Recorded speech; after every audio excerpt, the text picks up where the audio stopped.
Do handheld condenser reject more than handheld dynamic compared to studio condenser? I forgot what I did. That's what I want to find out. I have been curious about this for an incredibly long time, and I have been lazy, so I never got around to testing it. I want to disclose up front, this is not a scientific test. This is not some kind of concrete answer. This is me just quenching my curiosity. I wanted to know if I was crazy in thinking that handheld condensers are better at rejecting background noise than studio condensers. Because that was my theory on why I liked them more for podcasting. They're designed to be used in incredibly loud environments, i.e., on stage surrounded by a bunch of instruments. Because they're designed to be used in that environment, they are likely designed to reject a lot more of that noise so there is less bleed making its way into the microphone.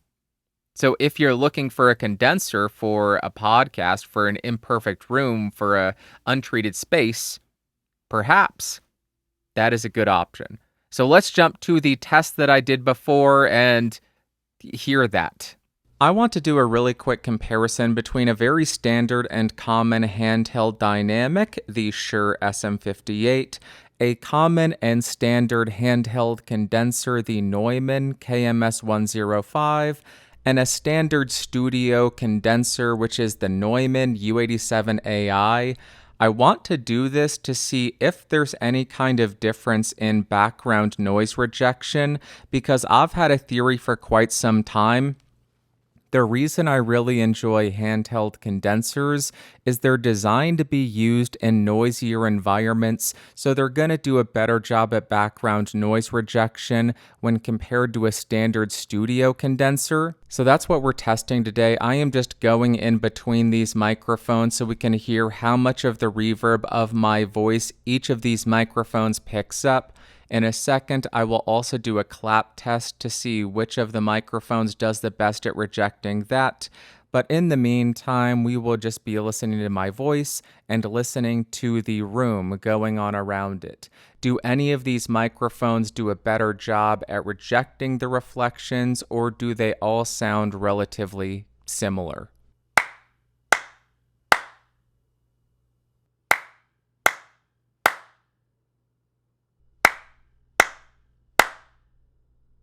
Up until now, I was 3 inches away from each of the microphones. Now I've backed up, so I'm 6 inches away. You typically wouldn't have very loud cars like that outside, but also wouldn't be using a handheld dynamic or handheld condenser this far away on stage, but you would be using a studio condenser this far away. So I want to see if there's any kind of difference in the room rejection when you're using these microphones in more of a standard setup for a studio condenser as opposed to a handheld stage microphone.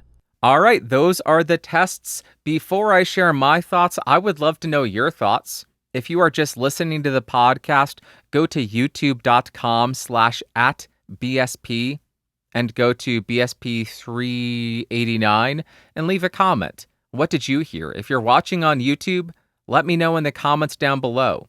I'll wait. You know what? I'm going to include a sponsor right here. JK, this podcast, I never ever want to say JK ever again. Jesus, that was terrible.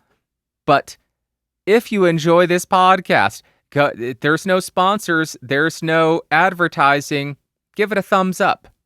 Give it a thumbs up if you enjoy it. All right, maybe I'll never do that again. I feel dirty. That wasn't a sponsorship. I didn't get paid for it, but I still feel sleazy for doing that. Ugh. Oh, gosh. All right. What I heard, the U87 picked up the most background noise, which is no surprise. That microphone is notorious, at least in my opinion, for being excruciatingly unforgiving in terms of room. So if you have an untreated space, it's gonna know. If you have background noise, it is gonna know. So it is no surprise to me that was the worst in terms of background noise rejection. The next thing that I noticed was a little bit of a shocker to me. I thought the SM58 picked up the next least amount of room tone, which is a handheld dynamic, which means the KMS-105 picked up the least amount of room. That doesn't make any sense, because condensers are supposed to be worse at background noise rejection. Handheld dynamics are always better. But that was not the case here. Very, very interesting. Now, I cannot make any concrete statements about whether or not handheld condensers do better at background noise rejection than dynamics. But what I can say is, to my ears, it seems like the KMS-105 does a better job at rejecting background noise than the SM58. In order to make any kind of concrete statements, I would need to expand the sample size a lot, a dozen plus microphones in each category, so that you can start to identify trends, because this could be a one-off in this case where the condenser does better. But maybe not. Maybe handheld condensers have some magic in them that make them better at rejecting background noise. I don't know.